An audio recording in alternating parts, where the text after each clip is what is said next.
ভাই আমার নিজের থেকেই অবাক লাগতেছে, আমরা কারে এত ভালোবাসা দিয়ে এত সাপোর্ট দিয়ে বিবেশ নিয়ে দিলাম। ভাই অন্য অন্য বিবেশ তো মুখ খুলে নাই তাও ভালো, আর একটা বিবেশ ভাই মুখ খুলছে, মানে পার্টনার প্রোগ্রামে সে আছে, সে মুখ খুলছে। তারে কিনা এই ভিডিওতে 100কে লাইক 50কে কপলিং করে দিলে সে কিনা আমাদের ওল্ড পিক নিয়ে কথা বলবে। ভাই এটা শোনার পরে আমি ওল্ড পিক নিয়ে বাংলাদেশের মডারেটরের সাথে কথা বলবো, কিন্তু গাইস তার আগে আপনাদের ওল্ড পিক নিয়ে যে আগ্রহ সেটা প্রকাশ করা লাগবে।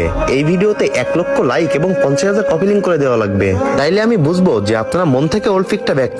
মিরাজ ভাই বিশ্বাস করো ভাই, আমরা কখনো ভাবতে পারি নাই তোমরা আমাদের এই খারাপ সময়ও ভিউজের আশা করবা। ভাই তোমরা এতটা কেন স্বার্থপর, তোমরা যারা পার্টনার প্রোগ্রামে আসো, মানে আমাদের যখন আইডি ব্ল্যাক লিস্ট যায় ওই সময় তোমরা কেউ কোনো কথা বলো না, আমাদের যখন কোনো গেমের ভিতরে কোনো ক্ষতি হয় তোমরা কেউ কোনো সময় কোনো কথা বলো না। অথচ দেখো আমরা পাবলিকরা কতটা চুতিয়া, আমরা তোমাদেরকে কতটা নিঃস্বার্থভাবে ভালোবাসা দিই প্রত্যেকদিন ইউটিউবে টিকটকে সব জায়গায়। আর আজকে কিনা তুমি বলতেছো তোমার কিনা 100কে লাইক এবং 50কে কপিলিং হইলে কিনা তুমি মডারেটরকে জানাইবা। ভাই এটা কেমনে, কি ধরনের কথা ভাই এগুলো?